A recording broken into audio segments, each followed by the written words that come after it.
この番組はご覧のスポンサーの提供でお送りします。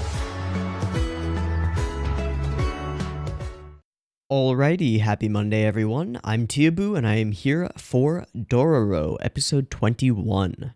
Last time on Dororo, we fought this Nue and its human companion who was a little twisted.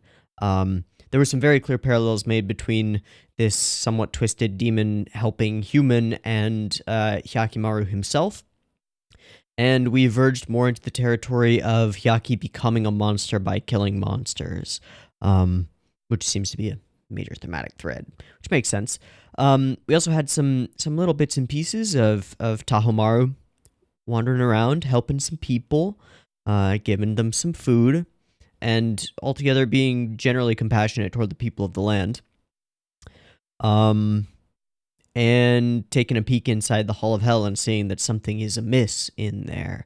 So, with only a few episodes left to go, I feel like we need to start building towards some kind of conclusion. And since that seems to be pretty telegraphed as being Taho versus Hyaki, I think we need to start bringing them together, or at least put them on a more clear collision course. That said, we could still get a couple. There's a little bit of wiggle room in terms of like episodic stuff, or a greater focus on Dororo, Hyaki, and Biwa all kind of being together once more. You know, inform Biwa that they found the treasure, do stuff like that. But I don't know. I don't really know what to expect. I'm hoping it'll be good. So let's find out. I've got the episode up and ready to go. It's at 0 seconds. There will be multiple versions of this reaction video. You can find picture-in-picture versions with the video up there in the description down there. Timer-based version on YouTube is what you're watching right now. It'll have discussion at the end and a beep-beep timer at the beginning if you want to sync up with your own version of Dororo. And that beep-beep timer will go right here.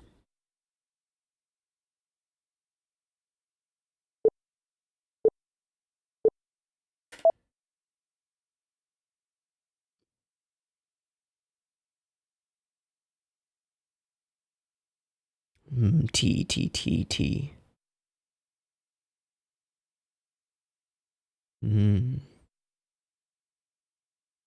Okay, still autumn. No Biwa? Did they part ways and I just forgot about it?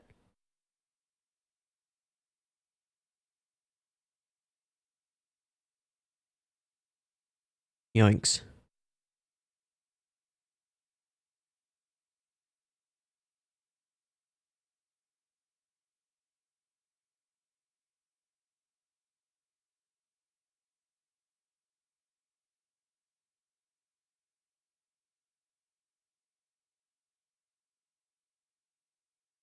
That's not the symbol of the... Yeah, those are the enemy.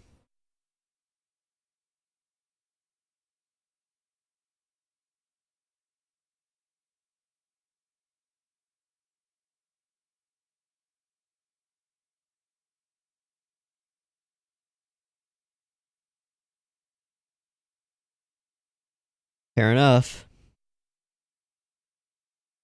Man on a mission.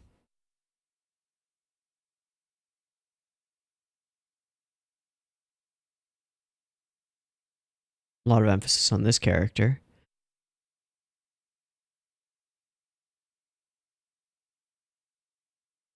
Do we know that character?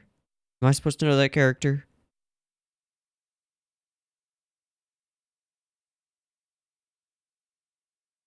Implication that he's also a spy.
The story of breaking the cycle of suffering? It's a hell of a title.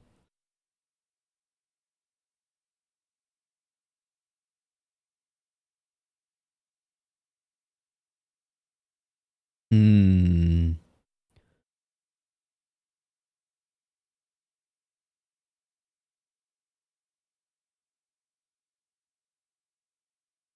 What is this epidemic? Is that demon related?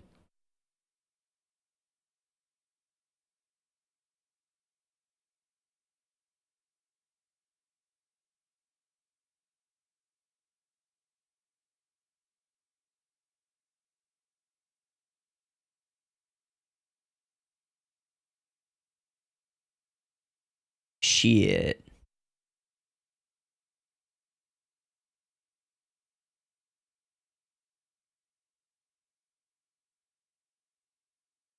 War is coming, but the supplies aren't there.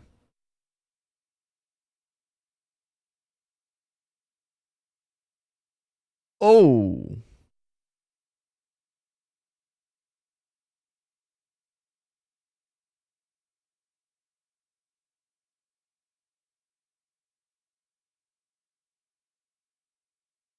Nope. That's not how that works.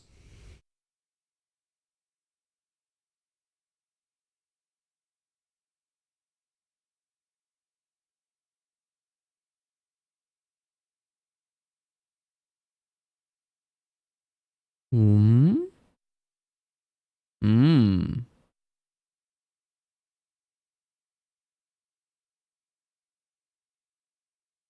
Well, she's going to war now.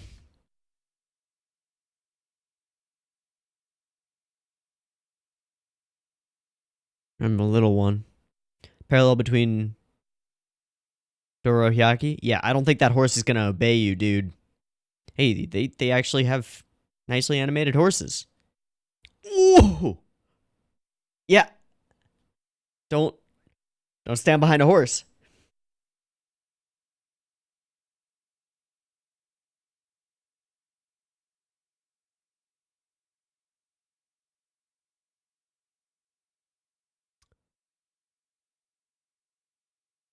There he is.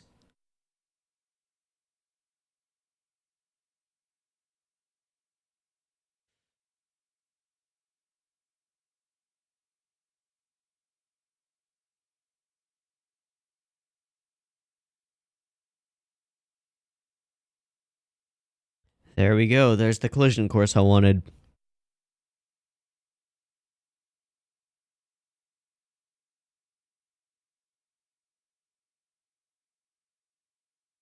So the prince must go.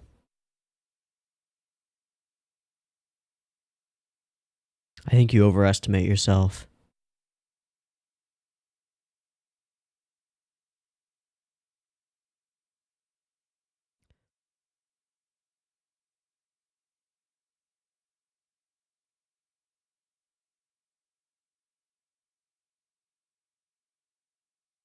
Okay, then.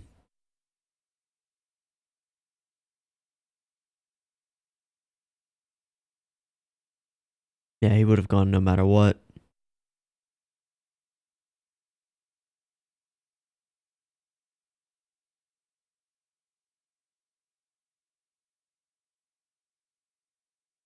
Observe. Maybe.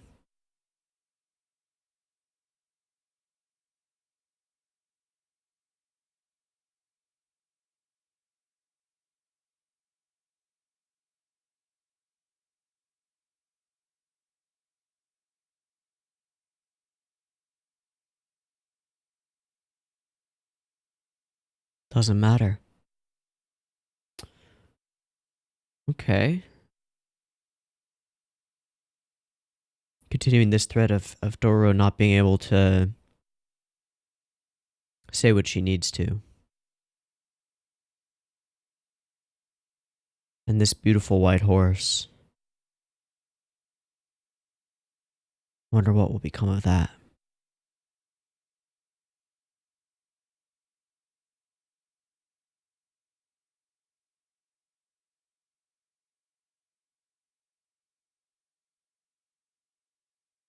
Oh, Wow.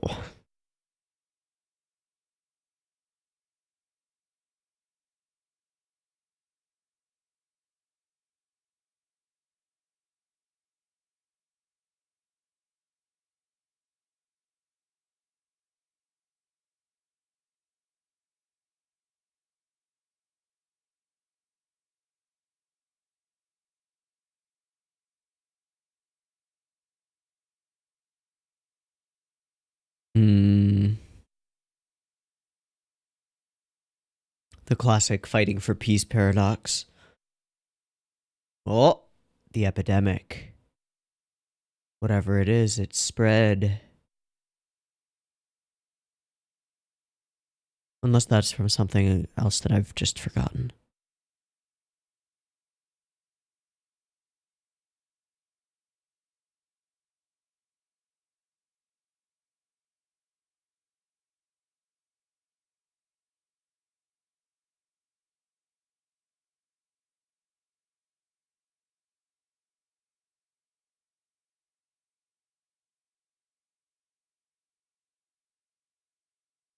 Oh.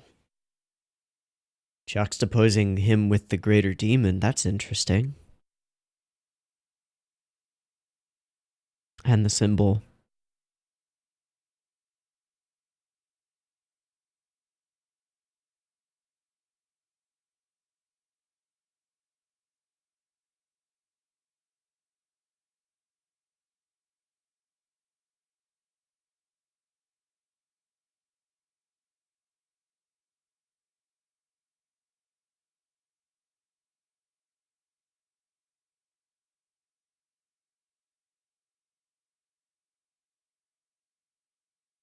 Precisely.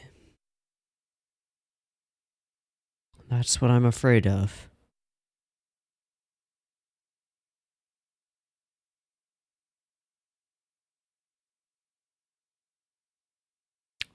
Explicitly stating that juxtaposition, okay?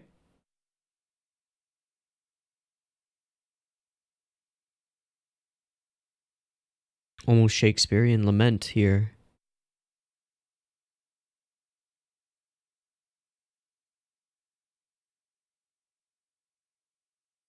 Yeah, this is a setup for deep tragedy.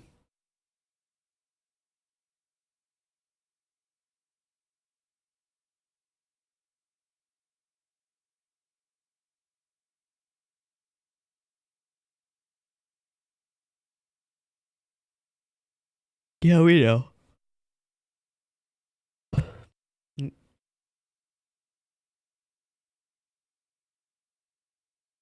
This guy gets it. Bruh. Ooh. Ho, ho, ho, ho.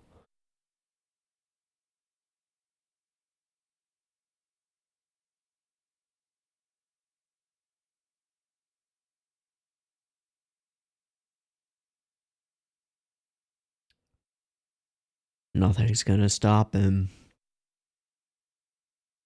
You knew that.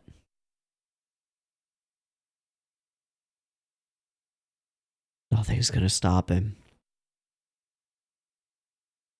Including Dororo. Oof. There we go. I'll have you.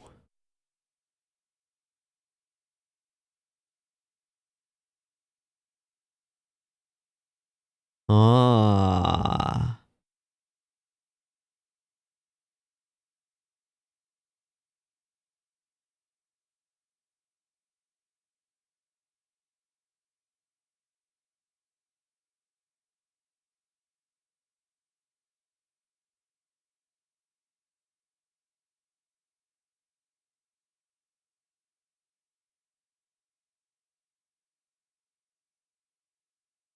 I don't know, little one. I don't know.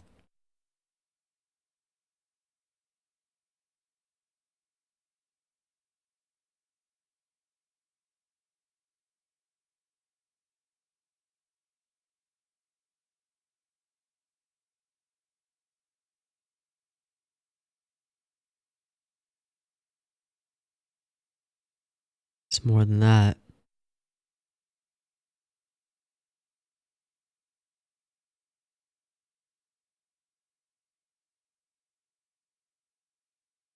It's spreading.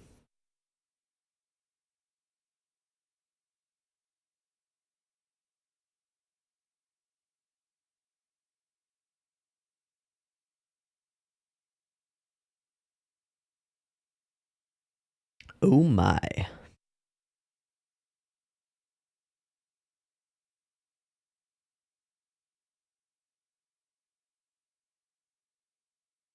A very different man there. Oh.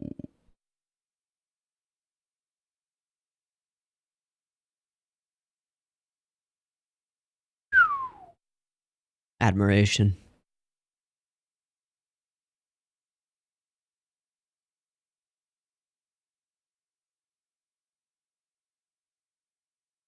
But it is post demon stuff. She has the scar already.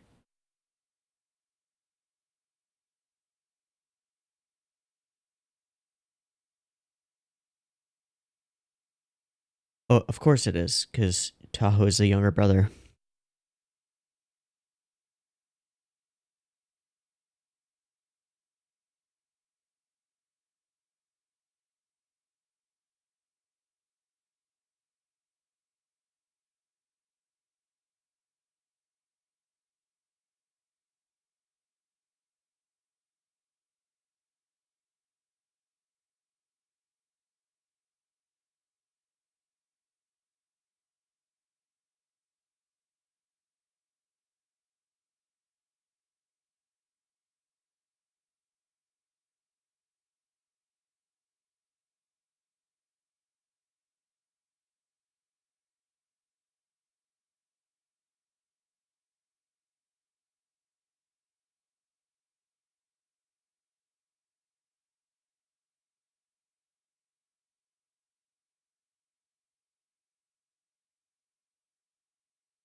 We'll see, buddy.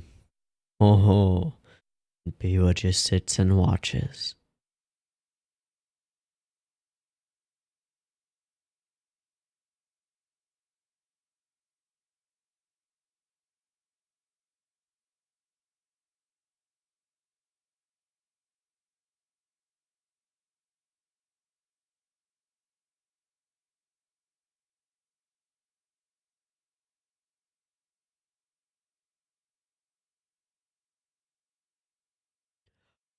Wow, that's faster than I expected. Okay. Yeah. Whoa, his staff was glowing blue.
Wow.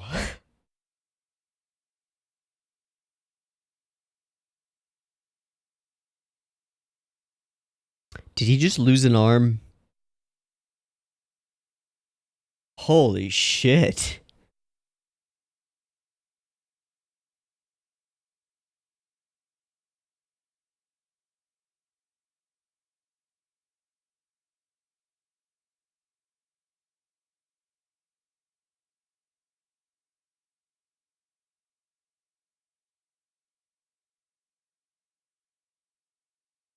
Really kinetic, emotional fight.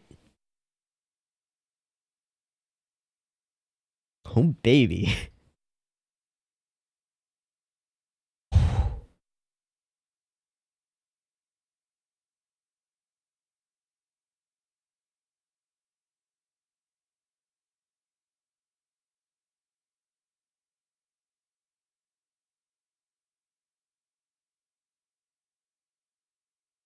It might be.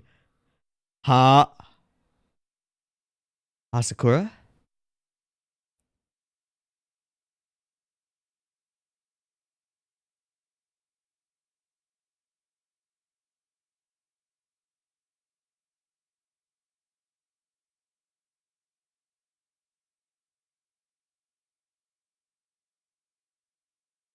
What?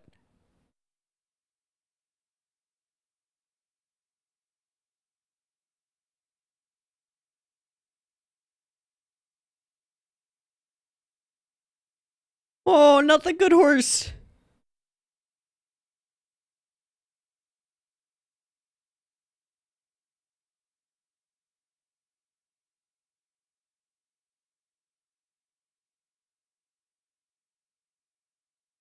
The fuck?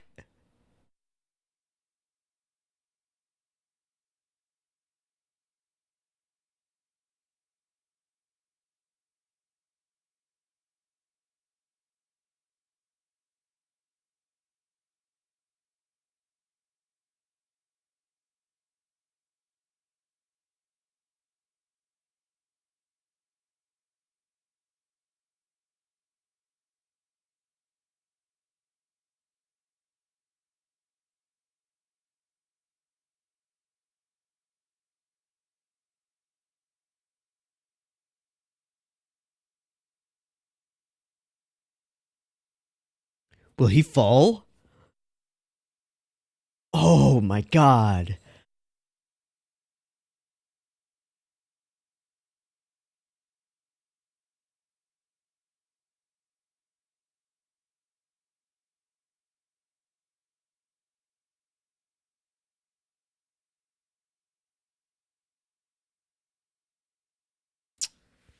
Wow.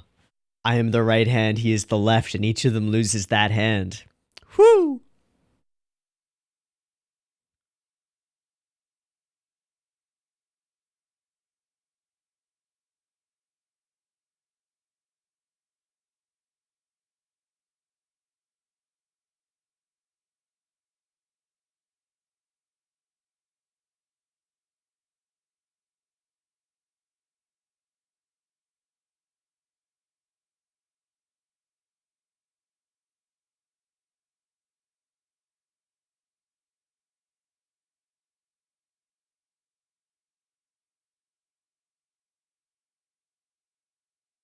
Awaken at the bottom of a ravine alone. With only sword arms. And chunks of horse around you. God.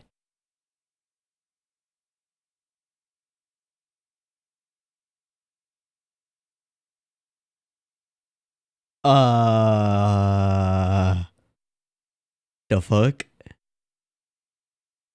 Is that gonna form into a spirit enemy? Animated armor?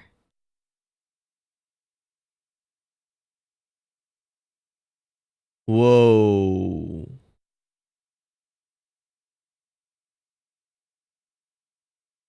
With the black demon eyes.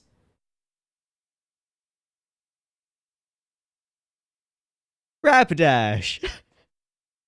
Yeah, this is definitely becoming clearer and clearer, less obscured as the episodes go on. I think it was Kralavid. I can never pronounce your name. Who pointed that out? But yeah.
That was almost crystal clear.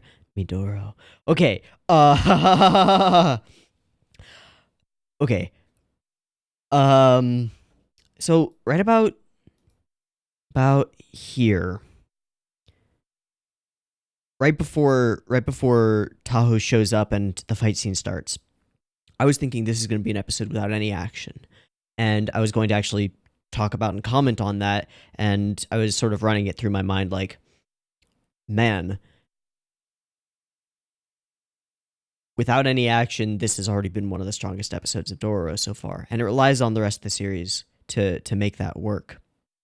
But as a single episode, the first where am I at? The first 15 minutes or so uh, of this episode are incredibly strong. I said at the beginning that I wanted to see Tahoe and Hyaki put on a collision course, and that's exactly what seemed to be happening in the first half of this episode. What I didn't expect was that collision would happen here, that they would sort of bounce and ricochet off of each other, creating a new status quo, which at this point it seems like Hyaki is going to have to resolve. There is some really awesome stuff throughout this episode. So we start off with Dororo chasing after Hyakimaru, and all of this in the context of the last episode, and Hyaki's descent into monstrosity or demonhood. And there's like very clear subtext here. Dororo doesn't want Hyaki to sacrifice himself for nothing, right? But is kind of a little bit too meek at this point to actualize and actually say that, and doesn't feel like she can really convince him to stop. And this gets echoed later, when we talk about how like nothing is gonna stop him. He's a child seeking a lost toy. Okay, so we have setup for battle. A solid, if ham-fisted, setup for this guy, who is a Daigo spy. We get the OP. Doopy doopy doopy doopy doopy doopy doopy doopy doopy doopy doop. And then the title on its own, The Story of Breaking the Cycle of Suffering. It's got Buddhist undercurrents. Pretty clearly, the karmic cycle is a big deal. But the wheel. But this is a very different kind of title than we usually get in Dororo. Usually they're the story of character or monster. In this case, it's the story of story element, breaking the cycle of suffering, something that may happen. We see Daigo being what's the opposite of needlessly? Because it's not that he's being needlessly cruel, he's being cruel for a purpose. In this case, there is an epidemic spreading, which is set up for I forget her name. One of the pair getting infected, seemingly. But it doesn't make us love Daigo, not that we already did. And they're drafting people. So, yeah, arrow through the brain. We see underlings, individual soldiers dealing with the terror of this, and then we have one. We're dehumanizing these individuals by cutting off their heads at the top of the frame. They're able bodies essentially, and if they won't fight, they will be killed. Now here we have this setup for the horse. And it is a fine horse, and there's a young smaller horse here.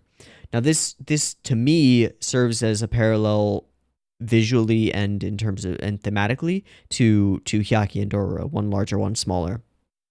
And the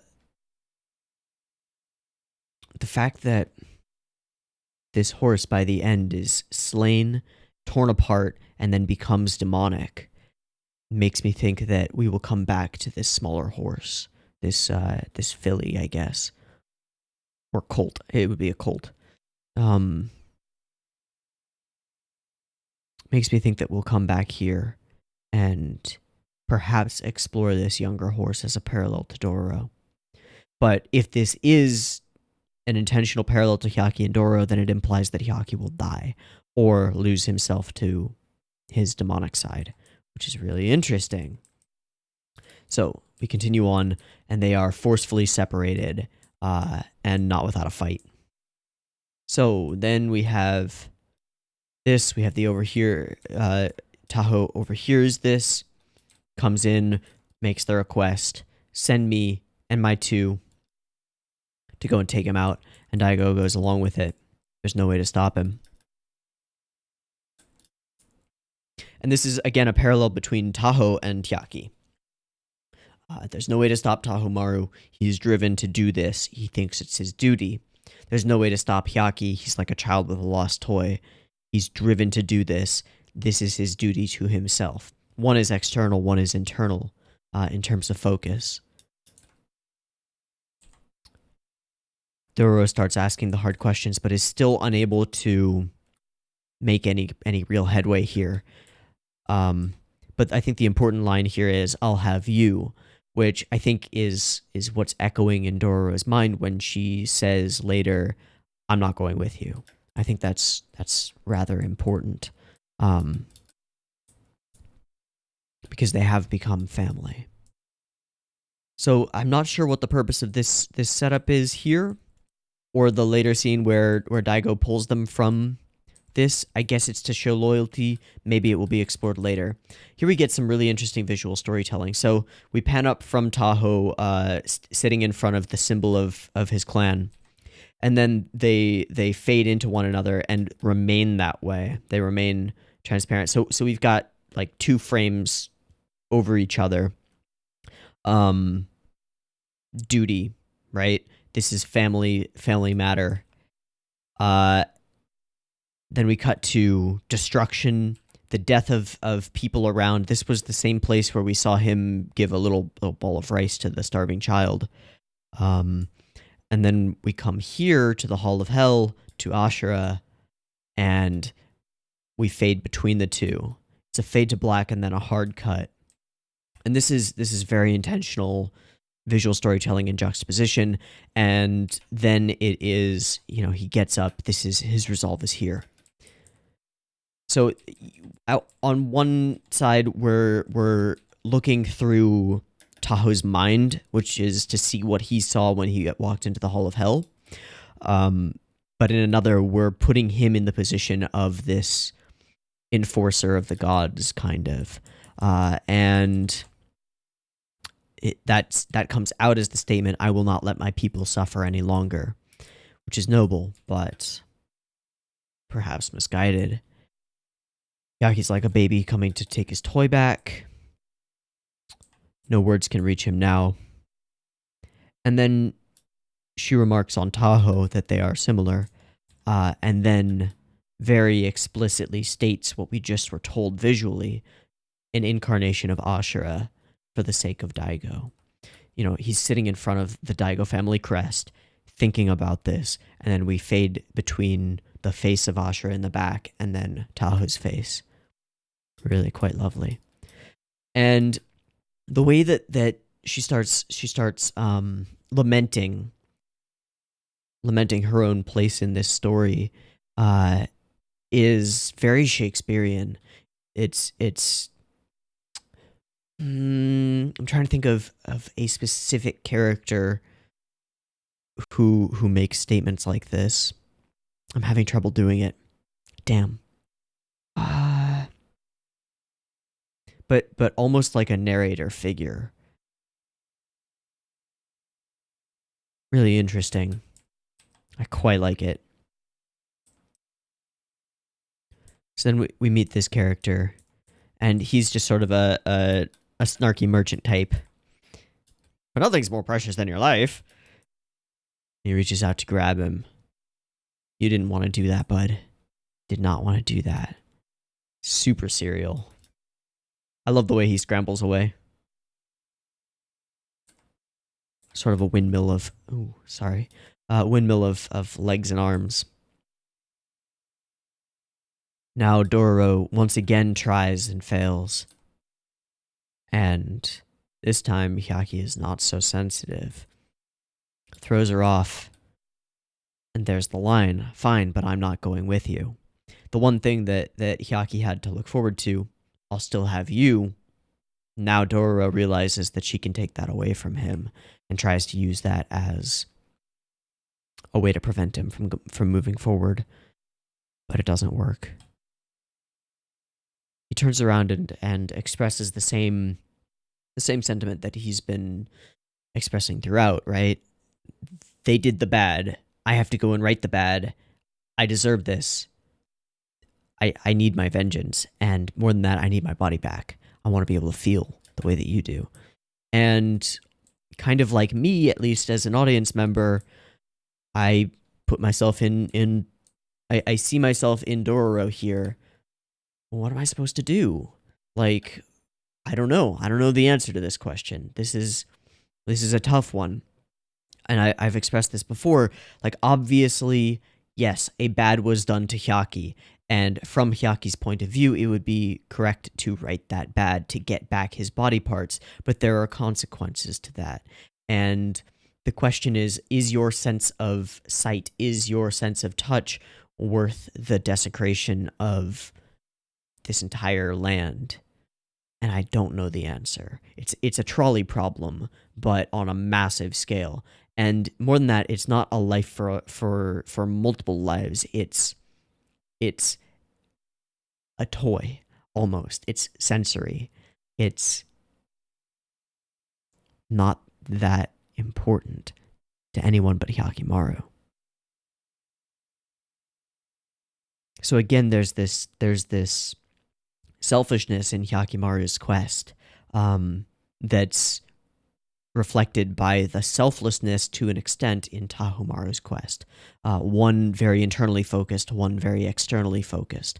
When Taho sets out after sitting in front of the statue of Daigo, he says, I will not let my land come to any more harm, right?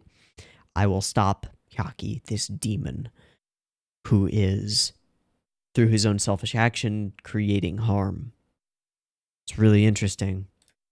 And this is the core interesting stuff in Dororo, right? This is the stuff that got me hooked on this show, and that's why I felt like the first half of this episode, first 3/4, really, 15 minutes or so, was incredibly strong because we came back to the emotional core, to the big dramatic questions of the series, and continued to explore them. And that puts a lot of the stuff that we've gone through in the past, a lot of the episodic adventures and stuff, back into context and sort of brings them back in. So here we have this interesting situation where we're continuing to highlight this rash that seems to be spreading, and it's Hyogo and Muzan. I don't remember. Fuck. But and their loyalty, where it comes from, and their fighting spirit. And then we have Mutsu, not Muzan. Right. For that, I will make Daigo the strongest domain in the land. You know, it's becoming more and more clear to me that, like, Hyaki's not on the side of good here. In broad stroke sense.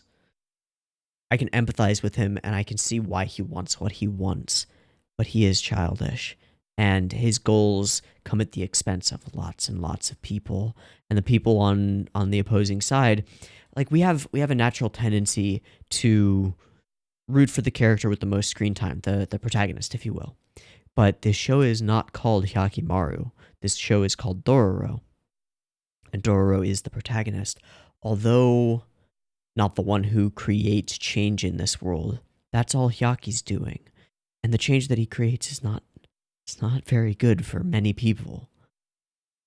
We have this tendency to see ourselves in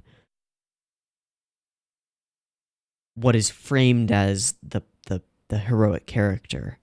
But I don't think that Hyakimaru is a hero. I think he's a villain.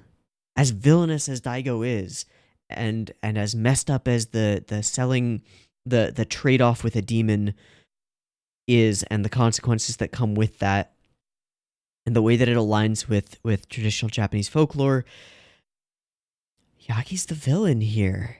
I'm coming to believe that, and that's kind of crazy. And it's kind of artfully done.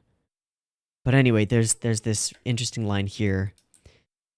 I have humbly become your right hand, and Hyogo has become your left. We will protect you with all that we have, till the day that your ambitions are fulfilled. And this is interesting because, again, Taho's ambitions aren't individual. They're externally focused. But it's also interesting because of what happens to her right hand and Hyogo's left just a little bit later. So, we set up for battle. I will not let this domain fall. Onward march. Set up for conflict. Biwa just watching. And here we find this ravine. And it's immediately intriguing. What happened here? What's going on? And as he looks down, Hyaki sees these golden glows, and these golden glows have not been demonic. They've been, when we saw the spider lady, she went from one color to this golden color, right? And that was a symbol of becoming good. So what's going on here? It makes me wonder whether this horse, who was shown to us in sort of a noble sense, and then exploded, and then coming back together, despite the black eyes that we've traditionally associated with demonhood, whether this horse is going to be Hyakimaru's steed, not an enemy, but Hyaki's steed. How interesting and symbolically heavy would that be? That would be interesting. So we stare into it, and then boom, attack. Taho is here. The whole gang called me a demon. And again, this is kind of childish. It's fighting for himself, for his honor, if you will. His rage is unlike before. It's true. And here we get into some interestingly choreographed action scenes. I don't think that these are the best action scenes in the show, but they are certainly sufficient. There's a lot going on, and there's a pretty consistent sense of space, motion, and impact. We get, again, Hyaki standing on other people's weapons. A lot of classic things that we've seen. This running's a little janky, but that's fine. And boom! The right arm. Lost. Boom! The left arm. Lost. Cutting them off. And it's only Taho who's remained to fight. Some cool stuff. It appears that it appears to me that the people who animated this watched and rewatched Sword of the Stranger and tried to capture some of that awesomeness, and they've got a bit of it. I will say that I think that the editing here and the pacing between cuts is a little bit hectic. Not that that's necessarily a bad thing. This is a flurry of blades. This is crazy stuff. Like this really quick cut of the footfall leading into... See, I've lost the sense of space in the fight just a little bit. It's not bad, but it's a little bit hectic, and I think that might be intentional. And it appears that Taho is outmatched throughout this, on the back foot throughout this. First, his arms are cut off. He kicks Hyaki back and starts on the offensive. I take that back. He's not on the back foot at all until that moment. That's when Hyaki takes yeah, that's when he starts taking space, as though he plants his feet and goes forward. And then he's the one aggressing. And it almost gets him harmed. But he doesn't have real eyes, right? Interesting. There's a lot happening here. You demon, bane of our land, and he slices him above the eye once more.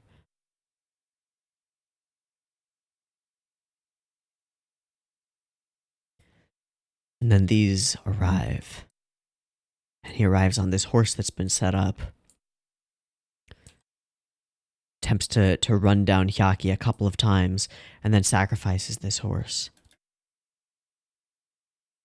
Hyaki, instead of dodging, tries to block with his swords, and is pushed to the edge, and then it explodes, and then as he falls, there are chunks of horse around him, which is crazy and horrifying, and also kind of awesome.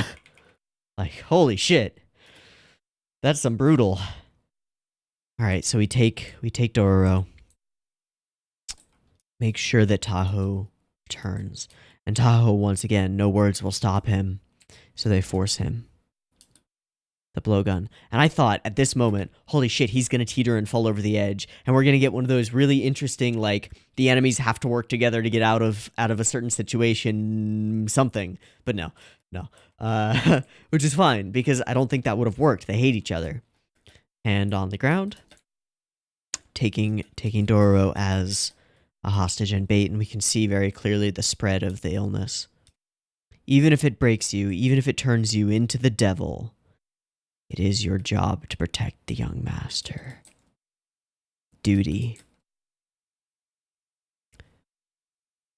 Okay, and then, in the rain,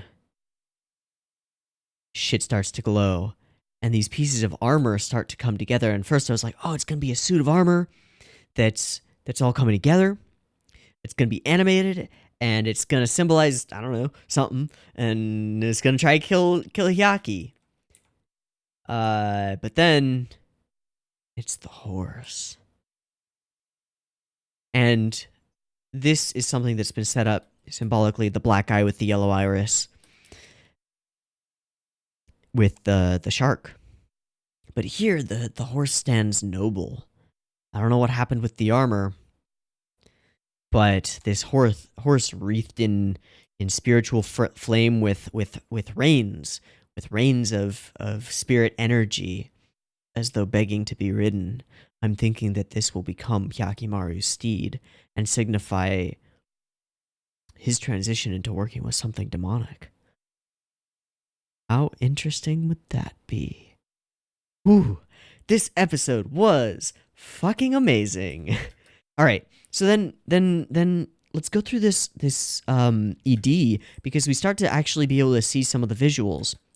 We have Hyaki, I assume, here, and then we have this hand reach out, and a drop of what is supposed to be blood, I assume, come from the fingertip, though it's green.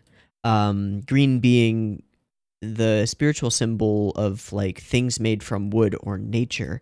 And in terms of the way the shots are cut together, it's as though this drop is what hits the land, hits these leaves, and causes them to illuminate in color with life.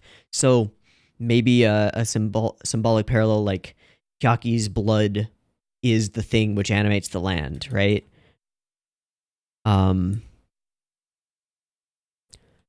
This appears to be grasses growing or food. We've got feet in the water, potentially Dororo's. The withering seasons. Search for the truth. Pieces, shattered and fractured, kaleidoscopic.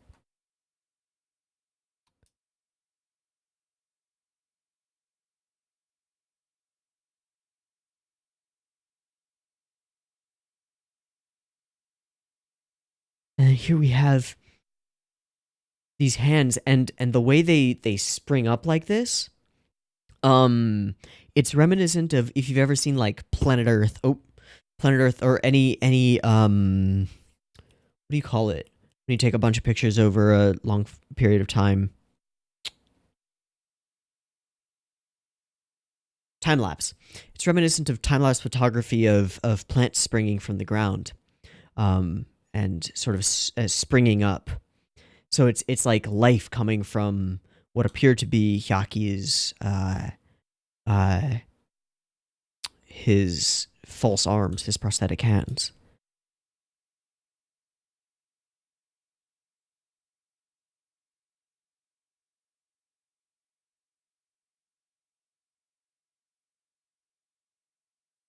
Not sure what that is. Or that. This appears to be... Actually, I can't tell. It's got the wrappings around the arms. So it could be Hyaki. At first, I thought it was Dororo grabbing the edge of a tunic, as though, gripping something in strong emotion. But it appears to be Hyaki. Some of these shots are very clearly animated, and some of them appear to be photographic. And again, hands, but this time they seem to be real hands. Again, springing up. Really interesting. And we come in to this image of Dororo with longer hair as though older. And the card at the end is the horse. What is it? Midoro.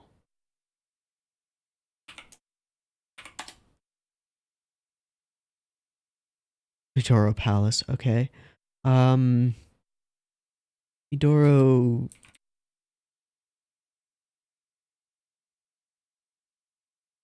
Midori is green.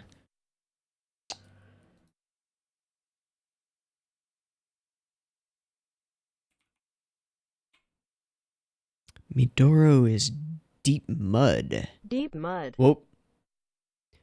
I'll try and leave that in. That was hilarious. All right. Interesting. Well, this is a fucking ace of an episode. I've talked for longer than most of the Dororo reactions about this one. So there's a lot to talk about here. We've got this pullback to the thematic and emotional core, which I think is the best thing that could be possibly done. Set up for tragedy. Interesting visual storytelling, and a continued sort of descent from Hyaki's side. And with the emotional core comes back to this idea of this trolley problem that faces Hyakimaru, and this desire of Dororo to just let things be right. The juxtaposition and the contrast between Hyaki's purpose, Hyaki's reasons for being on this quest, and Tahomaru's reasons, the war brewing between Daigo and the other clan. There is just so much here, and some interesting questions posed, like what is going to be the purpose of this semi-demonic horse at the bottom of this ravine? And will Dororo's capture be enough to shake Hyaki out of something and towards some other solution? Or will it just serve to enrage him further, as we saw in the last episode when Dororo was trapped beneath the boulder, that caused Hyakimaru to devolve into that raging beast. So there's a lot of really interesting stuff going on here. I'm going to wrap up my side of things. I would love to turn this over to you. Hit me up in the comments with anything that I missed. I'll read it and try and respond to you. Any thoughts you have about what's going on in this? Any thoughts you have or folkloric perspective you can bring in on this horse would be really appreciated, because I think that's going to be a key plot point going forward. I could be wrong, but there's a lot of setup there. Yeah, just anything you want in the comments. I'd love to see it. And I'm not just saying that because engagement good. Like, I don't really care. I don't make money off of views or anything. Don't do it. So I really genuinely just want to talk about this episode because I think it's a really, really strong episode of Dororo that has within it all of the things that make me really enjoy this show. And that's not to say that the episodic adventures and some of the stuff that we've been getting recently hasn't been enjoyable, but I really appreciate this return to the core concepts and the core conflicts. Because it's fucking awesome. So, I've been Teeaboo. This has been Dororo. I hope you've enjoyed it as much as I have, because I thought it was a freaking knockout. And I hope to catch you in the next one. Peace.